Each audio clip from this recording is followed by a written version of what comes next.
বানৰ কবলত পৰিব পাৰে গোলাঘাট জিলাৰ দৈয়াং আৰু ধনশিৰি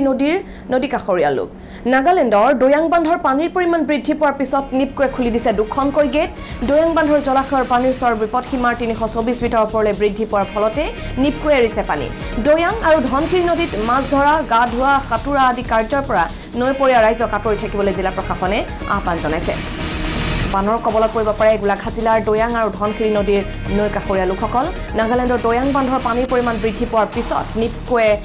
দুখনকৈ গেট খুলি দিছে দৈয়াং বান্ধৰ জলাশয়ৰ পানীৰ স্তৰ বিপদসীমাৰ 324 মিটাৰ ওপৰলৈ বৃদ্ধি পোৱাৰ ফলতে নিপকোৱে এৰিছে পানী দৈয়াং আৰু ধনশিৰি নদীত মাছ ধৰা গা ধোৱা সাঁতোৰা আদি কাৰ্যৰ পৰা নৈপৰীয়া ৰাইজক আঁতৰি থাকিবলৈ জিলা প্ৰশাসনে আহ্বান জনাইছে সতৰ্ক কৰি দিয়া হৈছে নৈপৰীয়া ৰাইজক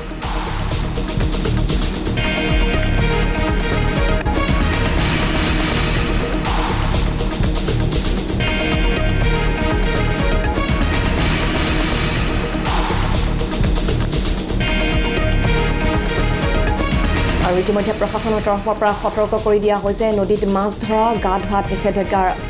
আৰোপ কৰা হৈছে সকলোকে সতৰ্ক হৈ থাকিবলৈ আহ্বান জনোৱা হৈছে যেহেতু নাগালেণ্ডৰ দৈয়াং বান্ধৰ জলস্তৰ বৃদ্ধি পাইছে যাৰ ফলত দুখনকৈ গেট খুলি দিছে নিপকোৱে যিকোনো সময়ত যিকোনো মুহূৰ্ততে পানী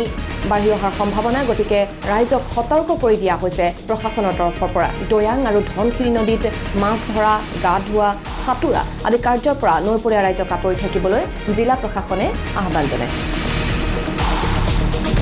আৰু এই বিষয়ে আমি অধিক জানিবলৈ চেষ্টা কৰিম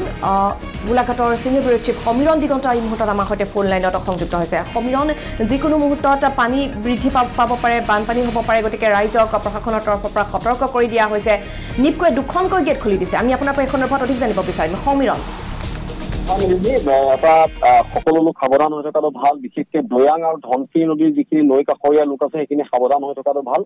এইবাবেই যে ইতিমধ্যে নাগালেণ্ডত এটা ধাৰাসাৰ বৰষুণ হৈছে যোৱা দুদিন ধৰি যাৰ কাৰণে ইতিমধ্যে নেপকৰ যি যাক দৈয়াং জলবিদ্যুৎ প্ৰকল্প আছে প্ৰকল্পৰ পানী ইতিমধ্যে যথেষ্ট পৰিমাণে বৃদ্ধি পাইছে আৰু শেহতীয়া যি খবৰ ইতিমধ্যে নেপকোৱে গোলাঘাট জিলা প্ৰশাসনক যি তথ্য প্ৰদান কৰিছে সেই তথ্য অনুসৰি ইতিমধ্যে কালি ইতিমধ্যে তেওঁলোকে এখন ৰেডিয়েল গেট ইতিমধ্যে খুলি দিছে যাৰ পৰিমাণ ইতিমধ্যে 0.75 মিটাৰ পানী তেওঁলোকে এৰি দিছে আৰু নিশা 1 বজাত যিটো তেওঁলোকে মেছেজ দিছে নেপকোৱে গোলাঘাট জিলা প্ৰশাসনলৈ সেইমতে ইতিমধ্যে পুনৰ দ্বিতীয়খন গেট খুলিছে আৰু দ্বিতীয়খন গেটতো ইতিমধ্যে 0.75 মিটাৰ ইতিমধ্যে পানী তেওঁলোকে এৰি দিছে গতিকে ইয়াৰ পৰা এইটো কথা নিশ্চিত যে বৰ্তমান সময়ত ভয়াৱহ কোনো বানপানীৰ সৃষ্টি নহয় কিন্তু যিটো উচ্চতম মানে চৰম সীমা বুলি ক'ব লাগিব বান্ধৰ যিটো চৰম সীমা সেই চৰম সীমা হৈ গ'ল 324 আৰু এই মুহূৰ্তলৈকে পানী নিশা 1 বজালৈকে পানীৰ লেভেল যিটো আছে হাইয়েষ্ট আছে 323 গতিকে 323 হোৱাৰ লগে লগে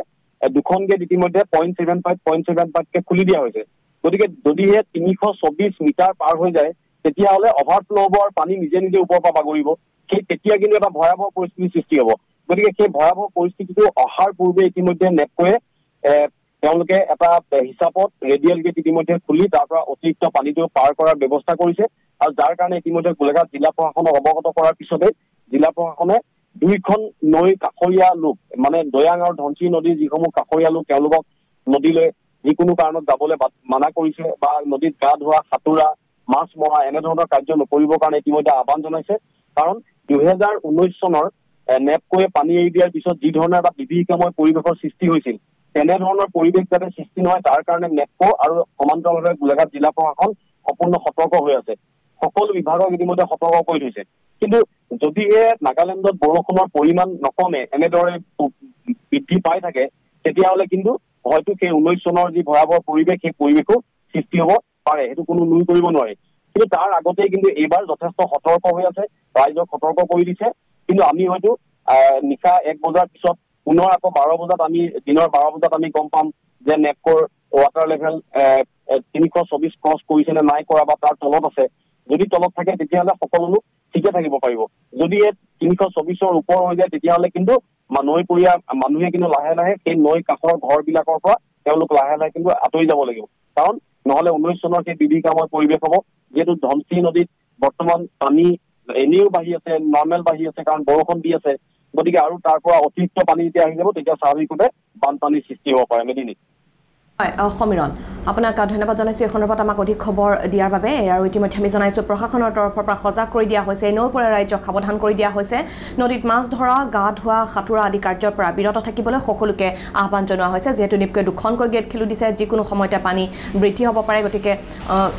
সকলোকে সাৱধান হৈ থাকিবলৈ আহ্বান জনোৱা হৈছে